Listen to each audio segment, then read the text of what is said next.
Om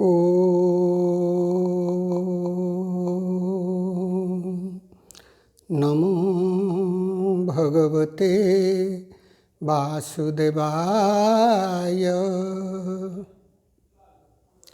Now, coming to the Kriya meditation, we practice this technique just after the main Kriya breathing, that Kriya Pranayama or Kriya Kundalini Pranayama, or we call it a fast Kriya. So after that, we practice the Kriya meditation technique.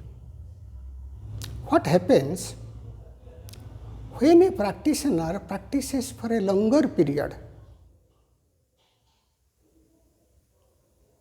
After some years,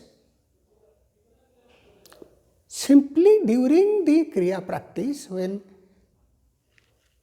number of Kriya breaths increases and he practices for a longer duration with following the rules and regulations, practicing Yama and Niyama, then simply by Kriya Pranayama or Mool Kriya or Kriya 1 can achieve to a state of breathlessness. One can achieve the state of Paravastha. One can achieve the state of no thought state. But for the beginners, in the initial days or initial years, this does not happen. Because normally people start with 12 number of Kriyas. Then slowly this number is increased.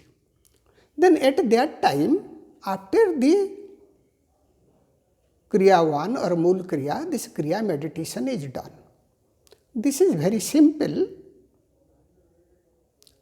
Those who has already practiced the Guru Pranam technique, for them learning this technique is not a very difficult thing. So after the Kriya 1, people start meditating at the chakras. First they meditate for a period in Mooladhara chakra. Then they inhale like the Kriya breathing from Mooladhara to Sahasrara, then offer the breath here to the Paramatman, to Paramashiva at Sahasrara, and then exhale from Sahasrara to Mooladhara. Then next they come to the second center. Similarly, they also meditate at the second center. And after meditating for a period in second center, they again inhale from second center to the top, offer the breath, then exhale down to the base, to Mooladhara. In this way, they meditate one after one another. First Mooladhara, then Swadhisthana, then Manipura, then Anahata, then Visuddha, then Ajna, then they meditate at the Sahasrara. So when they meditate at the Sahasrara, at that time, this little change, they inhale from Sahasrara to little above, but now don't exhale down. In all the 6 meditations, in 6 chakras, they inhale up to Sahasrara and then exhale down. Now when they come to Sahasrara, they inhale up and then don't exhale down. The breath is slowly released at the top, and then they practice a state of inner calmness, inner silence, not doing anything.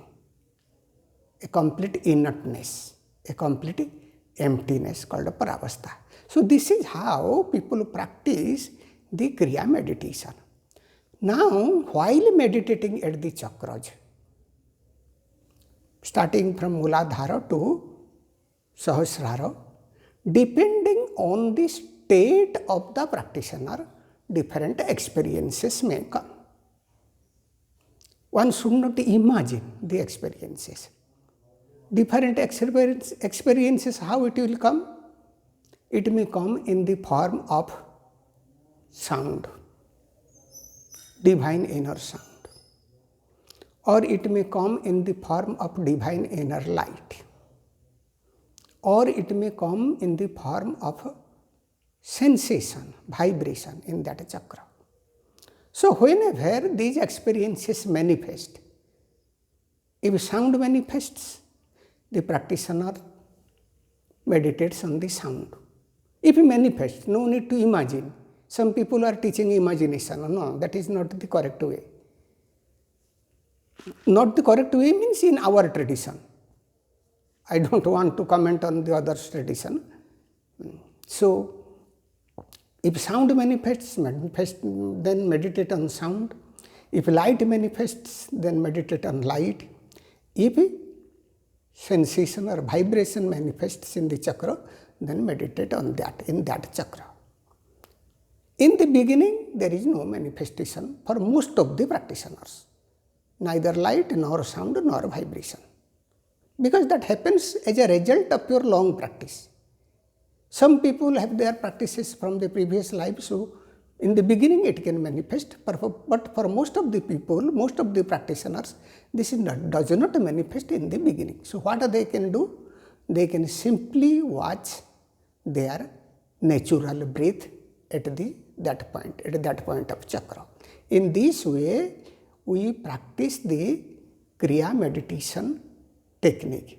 It is very simple, it is soothing, it gives calmness to the mind, and gradually, step by step, the energy is lifted from lower centers to the higher centers, finally going into Paravastha.